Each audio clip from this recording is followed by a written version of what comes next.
హైదరాబాద్ నుండి USA, UK, Canada ఏ దేశానికైనా fastest international courier service avocai.com. Free pickup, free packing.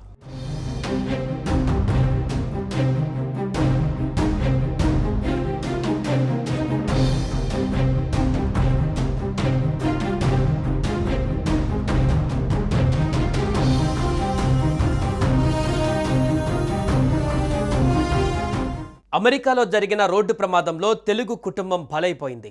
అమెరికాలో జరిగిన ఊహించని ప్రమాదంలో హైదరాబాద్కి చెందిన దంపతులు, 2 పిల్లలతో సహా 4 కారులోనే సజీవ దహనమయ్యారు.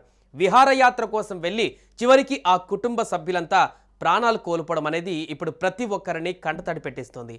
ఈ హృదయ విదారకర ఘటన ఎలా చోటు చేసుకుందో ఒకసారి చూద్దాం.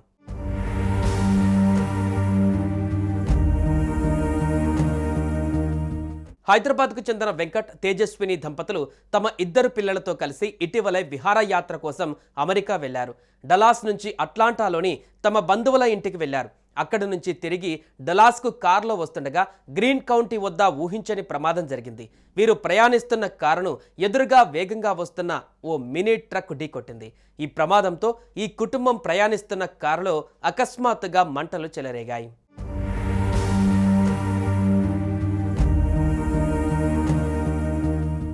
వారు తేరుకునే లోపే మంటలు కారును పూర్తిగా చుట్టుముట్టాయి.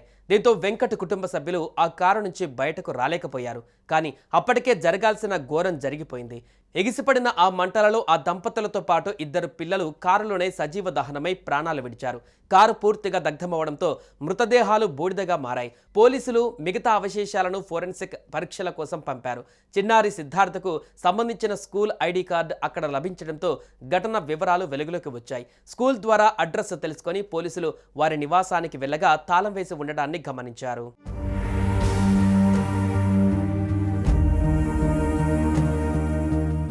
వారం రోజులు సెలవులు కావడంతో విహారయాత్ర కోసం వెంకట్ అట్లాంటాలోని సోదరి, మామ ఇంటికి వెళ్లారు. ఇక తనతో పాటు తల్లిదండ్రులు, భార్య, పిల్లలను తీసుకువెళ్లారు. ఇక 2 చోట్ల 3 రోజుల చొప్పున ఉన్నారు. రిటర్న్ జర్నీలో తల్లిదండ్రులు ప్రయాణం వాయిదా వేసుకుని కుమార్తె దీపిక వద్దే ఉండిపోయారు. వయసు దృష్ట్యా కారులో డల్లాస్లో ప్రయాణించలేమని, వారం తర్వాత విమానంలో వస్తామని చెప్పి ఆగిపోయారు. దీంతో ఈ నెల 6న తెల్లవారుజామున వెంకట్, తేజస్విని 2 పిల్లలతో కలిసి కారులో డల్లాస్కు తిరుగు ప్రయాణమయ్యారు. మార్గ మధ్యలోనే గ్రీన్ కౌంటీ దగ్గర రాగానే రాంగ్ రూట్లో వేగంగా దూసుకువచ్చిన మినీ ట్రక్ వెంకట్ కుటుంబం ప్రయాణిస్తున్న కారును ఢీకొట్టింది. ఆ టైంలో కారులో మంటలు చెలరేగి 4 సజీవ దహనమయ్యారు. మృతదేహాలు బూడిదైనట్లుగా బంధువులు తెలిపారు.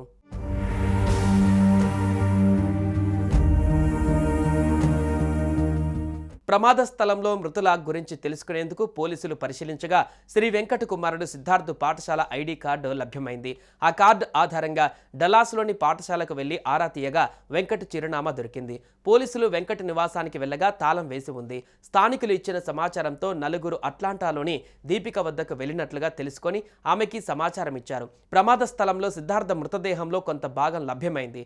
పోలీసులు DNA నమూనాలు సేకరించి ఫోరెన్సిక్ ల్యాబ్కి పంపారు. విషయం తెలుసుకొని కుత్బుల్లాపూర్కు చెందిన కూన శ్రీనివాస్ గౌడ్, బాలప్ప, తేజస్విని కుటుంబాన్ని పరామర్శించి ఓదార్చారు. ఈ ఘటనతో వారి బంధువులు, ఇతర కుటుంబ సభ్యులు కన్నీరు మున్నీరుగా విలపిస్తున్నారు. దీనిపై కేసు నమోదు చేసుకుని అక్కడి పోలీసులు దర్యాప్తు చేస్తున్నట్లుగా తెలుస్తుంది.